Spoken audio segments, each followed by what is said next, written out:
তালতলিতে বিয়ের দাবিতে অনশনে প্রেমিকা, পরিবারসহ উধাও প্রেমিক। তালতলি বরগুনা প্রতিনিধি।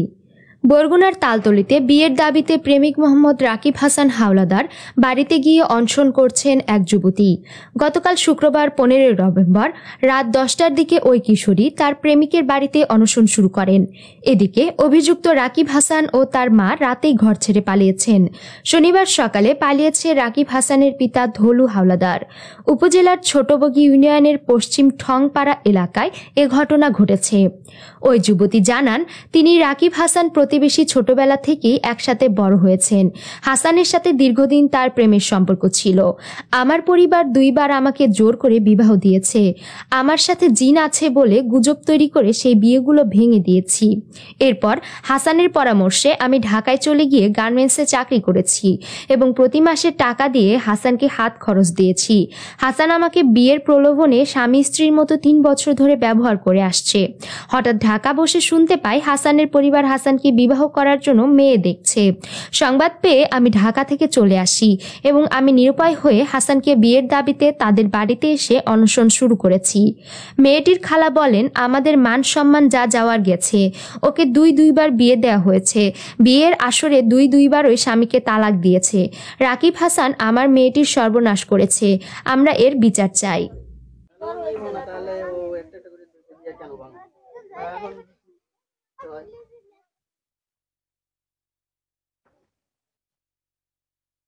3 বছর ধরে সম্পর্ক করার পর উনি খালি আমাকে বলে কি, কিছুদিন যাওয়ার পরে তোমাকে 3 মাস পর 6 মাস পর বিয়ে করব। আমি বলছি, তুমি কি রকমের বিয়ে করবো, তোমার পরিবারের জানাও। ও বলছে না। আমি বলছি, কেন জানাবে না? আমার ফ্যামিলি কোনোদিন মানবে না। তাহলে তুমি আমার কেমনি বিয়ে করবা? আমি তোমাকে নিয়ে ঢাকায় থাকি। তাহলে আমি বলছি কি, তা আচ্ছা ঠিক আছে। এরকম অনেক দিন কাটে যায়। পরে আমাদের বাড়ি ওর কাছাকাছি 3-4টে ঘর রেখা মনে করেন। তারপর আমরা যখন দেশে আসা যাওয়া করি, দুজনে একসাথে মনে করেন থাকা হয়। হওয়ার পর আল্লাহ প্রথমবারে একটা কথা দিক ফার্স্ট বিয়ে হয়েছিল ওই সম্পর্ক যোগানের আগে। তখন যোগানোর পরে ও আমার বলছে কি, যে তুমি এই বিয়েটা ক্যান্সেল করে দাও, তোমাকে আমি নেব। আমার জীবনে তোমাকে ছাড়া আমি আর কাউরে চাই না। পরে আমি বলছি আচ্ছা ঠিক আছে। তারপরে আমার বাবা মার অনেক টাকা পয়সা নষ্ট হয়েছে। তারপরে এই মুহূর্তে আমি ঢাকা যাই। যাওয়ার পর চাকরি করি। তারপর বাবার দিনাগুলো দিই। দেওয়ার পর মনে করেন ওর সাথে আবারও থাকি। খাওয়ার পর মানে কিছুদিন যায়। তারপর মনে করেন ও আমার টাকা পয়সাগুলো নেওয়া ধরার পর্যায়ে যাইয়া এক পর্যায়ে মনে করেন এখন ও দেশে হঠাৎ করে গার্মেন্টসের এই আন্দোলন যাওয়ার পর এখন মানে চাকরি ক্যান্সেল গেছে। পরে ও অনেকদিন ঢাকা ছিল। পরে আমি কাজ করে ওরে দিতাম আর ওই খাইতো ঘুরতে টুরতে। তারপর মনে করেন আসছে দেশে আওয়ার পর আমার পরিবারে আমার এই প্ল্যানটা শুনছে, যেহেতু ওর সাথে আমার সাথে সম্পর্ক জানার পরে মনে করেন এখন ওর বাড়িতে চাপ সৃষ্টি করছে, ওরকে বিয়ে করাই দেবে। তা আমিও ওই চাপ সৃষ্টি শুনে আইসি। আওয়ার পর ও বলছে কি, যে আচ্ছা ঠিক আছে, তোমাকে ছাড়া আমি কাউরে বিয়ে করবো না, তুমি যাও। পরে আমি আবার ওর কথাটা শুনে আবার গেছি। ঠিক আছে, যাই হোক, তুমি আমার বুঝাই কইস, আমি চলে গেলাম। পরে মনে করেন ও আবারও শুনি যে হতো আবার ওর জন্য মেয়ে দেখে। ওই আমারে বলে যে অমুক জায়গায় মেয়ে দেখে, আজকে দেখতে আইবে। এই গত পরশুদিন আমি ঢাকা থেকে আসছি। ও বলছে কি আজকে নাকি ওর দেখতে মানে দেখার মানে বিয়ের বর থেকে দেখতে আইবে ওরে। পরে আমি বলছি কি, যে দেখতে আইবে কেমন কথা, তুমি এটা আমার কেন জানাইলা? তাহলে ঢাকা যেগুলো আনলাম থেকে তুমি জানাও নাই কেন? তাহলে তো আমি আর আসতাম না। পরে ও বলছে কি, আমি ওই জায়গায় বই জানাই নাই, তুমি একটা ভেজাল করবা এই জন্য। আমি কইছি দেশে আগে তাইলে ভেজাল করবো না, তাহলে তুমি কেমনে ভাবলা? পরে এত কিছু করার পর ও মনে করেন ও বলছে কি, যে ঠিক আছে তাহলে আমরা আরো 2 মাস থাকি, 2 মাস তুমিও দেশে থাকো আমিও থাকি, তারপর আমরা বিয়ে করব।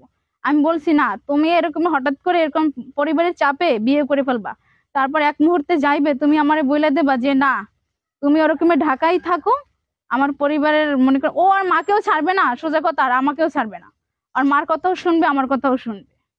মানে ও চায় না যে আমার লোক সম্পর্কটা ওর পরিবারের ভাঙ্গাই বলুক যে ওই মেয়ে ছাড়া আমি কাউরে চাই না। ওই রকমের কিছু বলেও না।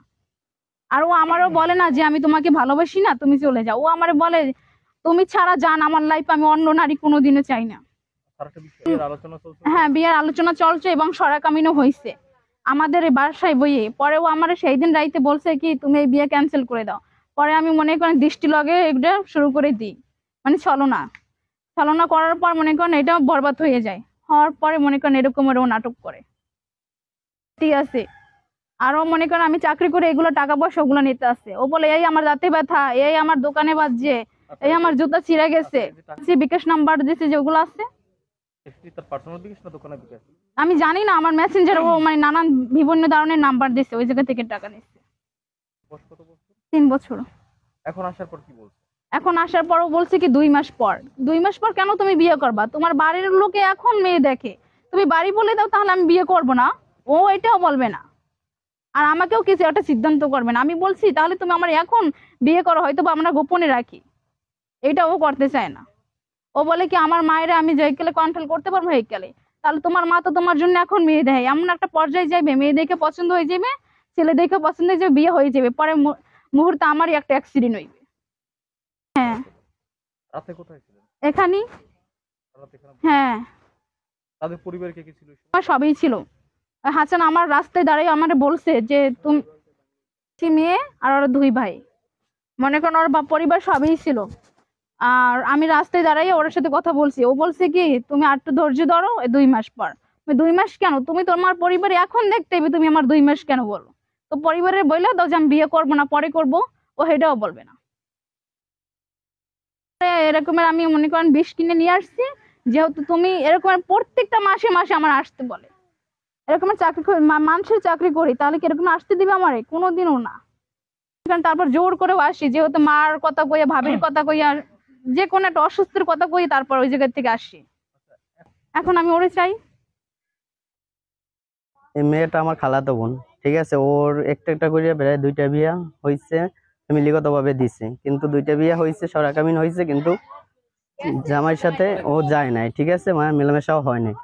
তারপর বিগত অনেকদিন ওদের সাথে রিলেশন কারো কাছে বলে নাই, ছেলে মানে লুকাই রাখতে বলছে, ও লুকাইয়া রাখছে। তো বিগত ওরে মাসকে মাস মানে আসতে বলে, ও আসে, ছেলের সাথে সময় দেয়, রাত্রে ওর বাসায় থাকে, এক রুমে থাকে, ঠিক আছে, আবার যায়, বাসায় থেকে যায়, ও গাড়িতে আবার আগাইয়ে দিয়ে ঢাকায়, আবার ঢাকা যেয়ে এক রুমে থাকে।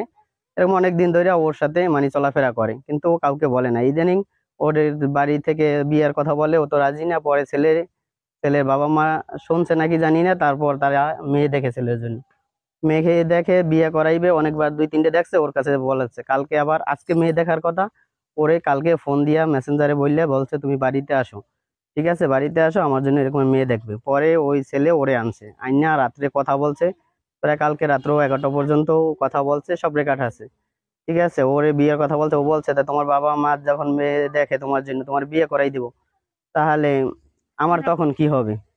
এই কথা বলছে না, আমি বিয়ে করবো না। বলছে যখন পছন্দের বিয়ে করবে তখন তো আমি নিজে দাঁড়াইতেও পারবো না, তখন তুমি কি বলো? এখন বলে আমি তোমারই বিয়ে করবো, আমি তোমার ছাড়া আমি কোনো মেয়ে বিয়ে করবো না। এই কথা বলার পরে অনেক কথা বলছে, তুমি যদি আমাকে বিয়ে করো তাই তুমি আজকেই আমারে বিয়ে করো, কথা বলছে। বলার পর ও তো ঢাকা থেকেই 20 বোতল নিয়ে এসেছে, যে তুমি যদি বিয়ে না করো তাহলে আমি বিষ খামু বা আত্মহত্যা করবো। এই কথা বলার পরে ওরে আমরা ডাইকা নিছি, বাসায় নিয়ে জিগাইছি। এবার ও বলছে আমি ওর সাথে কথা বলছি। ওরে নাকি 1 সপ্তাহ, প্রথম 2 মাসের সময় চাইছে, পরে 1 সপ্তাহ, পরে বলছে যে কালকে রাত্রে। পরে ও রাত্রে অনেক কথা বলছে, অনেক কান্নাকাটি করছে, 20 বোতল লেগে করছে। পরে রাত্রে ওরে ফোন দিয়া বাসা থেকে নামাই নিয়ে এসেছে ছেলে, যে তুমি তাই আমার বাসায় আসো। যখন ওই বাসায় আসছে, আইসা ওরে ডাকছে, ডাইকে বলছে, তখন ছেলের মা নাকি ওরে বাসা থেকে বাইর করে দিয়েছে, আর মাও চলে গেছে। ও রাত্রে সারা রাত্র এই জায়গায় ছিল, বসা ছিল। এরপর এখন তার ফোন বন্ধ। এই কইতে আছে যে তোমারে আমি বিয়ে করবো, আর টাকা পয়সা যা কামাই করছে মানুষের কাম করিয়া সবই টাকা পয়সায় ছেলেরে দিয়েছে। ছেলেরে দেওয়ার পর ছেলে মাইয়ে ডাকছে, তখন তুই মাইয়ে ডাকছে, আরে ফোন দিয়ে তুই আনছো কা? আরে টাকা কোনে কালকের ফোন দিয়ে আনছে। আপনার কি হয়? বুনজি কালকের ফোন দিয়ে আনছে, মাইয়া আইছে কইছে আমি বিয়ে করবো।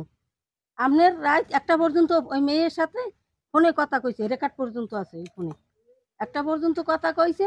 এই এরপর যেই হার মা বাপ বলাই নিয়েছে, মা বাপ বলাই নিয়ে কইছে দেখেন আপনার ছেলে ইয়ে করছে, এখন আমার মাইয়েটা কি করবেন?